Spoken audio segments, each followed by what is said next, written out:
Hey guys, it's Silver Snorlax, and I am back today with part 2 of the Round 17 returns. This is going to be the second part in a 3-part series, I've decided, as both orders I have in front of me are fairly large. So this particular video, I'll be covering the order that's here on the left, and I'll be talking a little bit about that. This order on the left here is a straight Yu-Gi-Oh round. This was a little bit different for me, as I was actually asked to do a little bit of appraisal work on this round. I was given something like 20 cards, 30 cards to look at, and selected which ones I wanted to actually send to PSA, whatever I thought would receive a higher grade.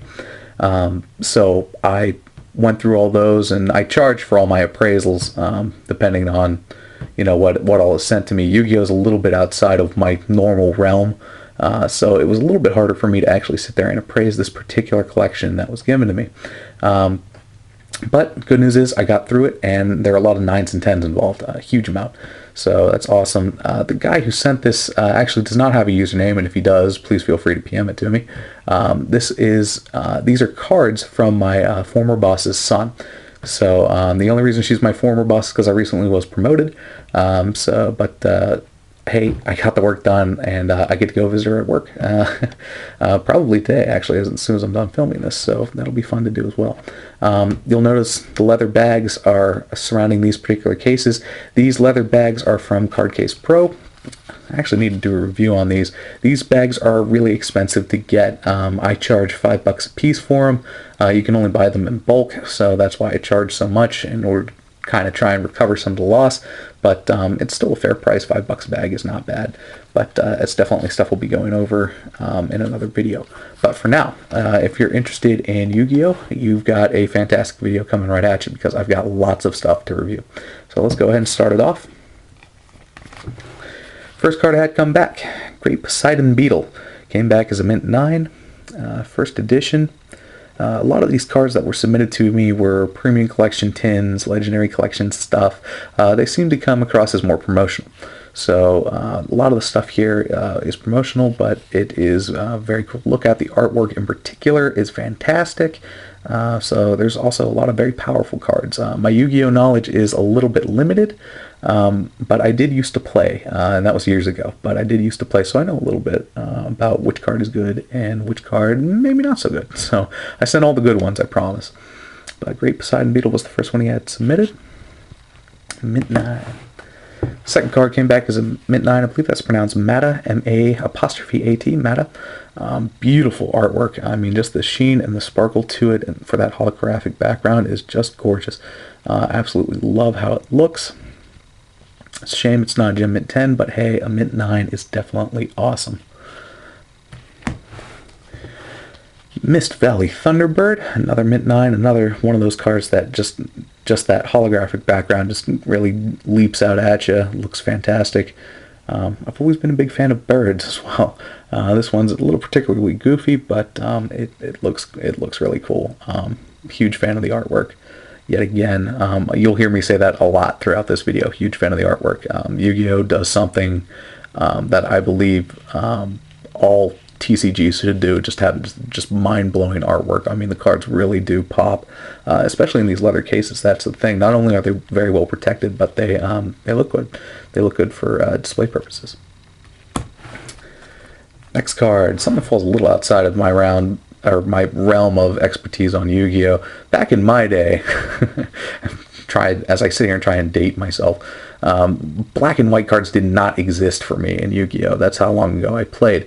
So a white Yu-Gi-Oh card is something that is a little bit foreign to me, but I definitely appreciate the beauty involved with it.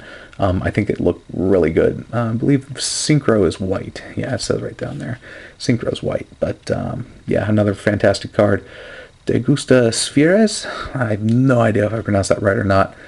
So we'll just call him Die for the time being. Great card. Looks beautiful. First edition card as well. Hidden Arsenal 6. He sent a number of Hidden Arsenal, if I remember correctly. This card gave me such a tremendous headache because I was doing the appraisals on them. This one also came back as a mint 9, but this is Gladiator Beast Torox. And this card, you notice it's a little darker in terms of actual color. I had to do a ton of research on this because my concern this card was actually fake at the time. I didn't realize there's a, I forget the name for it, but there's a special way these cards are printed every so many, or they print a very rare version of them, where the actual stars in the upper right hand corner as well as the element are holographic. So this was one of those cards. He had a card that was a little bit rare. So this is really cool. I figured it was definitely worth the grade. I was a little worried it was going to come back low, like 7, 8, maybe even 6, but I was wrong, thankfully. Came back as a mint 9. Konami prints a very nice card, very stable card, comparable with that of Japanese printed Pokemon cards. So very happy this card was able to endure what it endured. Moving on. Dark Lord Superbia. Awesome artwork. Love that holographic background. Looks fantastic. A lot of Gem Mint 10s came back for this guy. A lot of really cool stuff. It's a limited edition version, which tells me it's probably promotional. So very nice card here. Next up, this is Dark Lord Asmodeus. Very powerful looking card. Description, Gem Mint 10. Not too much to say on this one. Great card though. These look cool. Blizzard Warrior. I believe some of these cards I'm now starting to cover a little bit are actually seen in decks, or at least they were. Blizzard Warrior and the one following it. Shock Troopers of the Ice Barrier. I believe those could have been used together in some kind of combination. 10. Here we go, Mist Valley Apex Avian. Again, going into birds a little bit. You see that one real well. Mirrors the other bird I showcased earlier, the Mist Valley Thunderbird. So this is Mist Valley Apex Avian. One was a 9, one was a 10. Next up, this is great. I love this artwork.